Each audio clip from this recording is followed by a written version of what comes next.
Септември е и най-накрая дойде време за дългоочакваната почивка в Приморско и риболовните ми набези по Дяволската река. За съжаление, положението с шарановите риби е трагично.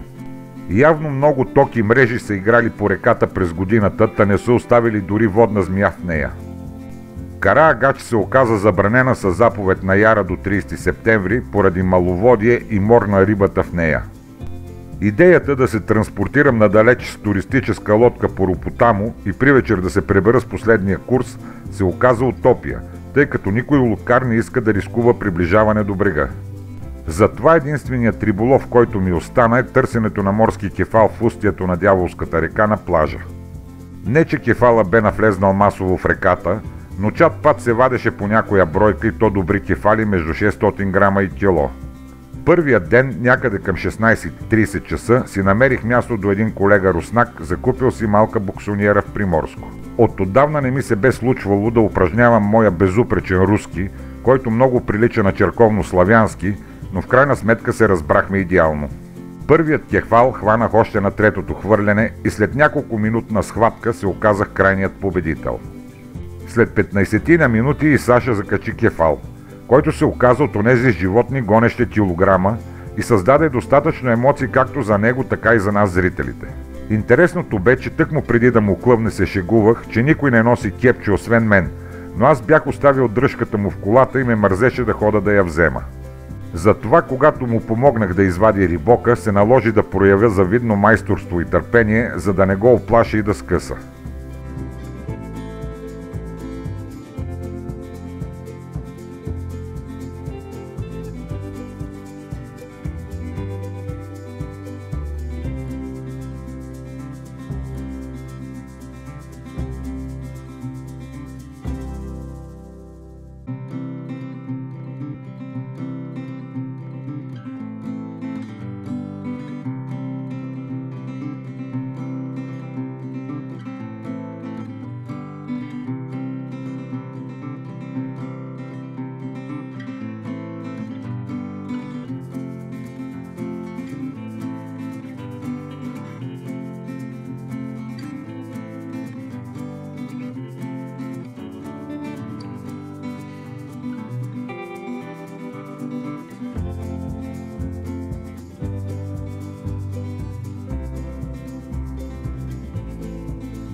След тази драма, вече на свечеряване, плувката ми отново изчезна и още един път изпитах незабравимото удоволствие от борбата с тази силна риба.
На другия ден след обяд се чучнах на около 20 метра вляво от вчерашното ми място и тъкмо се бяхме заприказвали с колегата до мен, когато му клъвна и извади едно добро парче.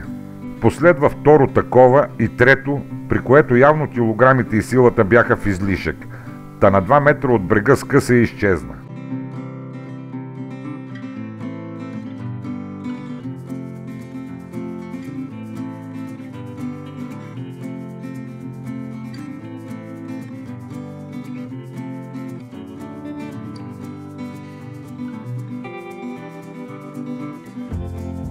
Тази година по реката плуват няколко лебеда, които въобще не се плашат от хората, а напротив. Подскоците, псуването и ръкомахането вместо да ги плашат, ги привличат, защото предполагат, че ги викаш да им дадеш нещо за ядене.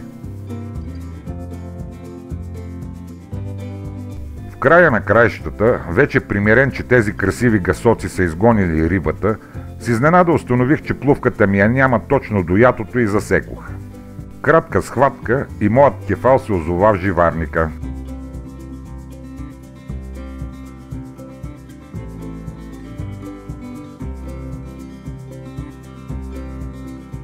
След 20 на минути нещата се повториха, но този път нещото от другата страна на въдицата тегляше двойно и тежеше много повече. Предвкусквайки трофеен успех и сигурен в победата, се наведах да видя дали съм включил камерата и отпуснах леко влакното.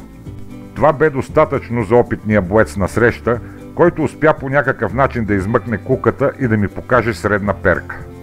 За мое съжаление, това бе и последният сериозен кефал, който ми клъвна. В следващите 2 дни рибата не бе активна и те преминаха под мотото «Надеждата умира последна». Тази година риболова по любимата ми река се оказа малко разочарование в сравнение с очакванията, които имах. За сметка на реката обаче, морето преди да си тръгнем започна да изплаща на рибарите годишни дивиденти от незапомнени количества паламут. Но това е друга тема, за която аз не съм подготвен.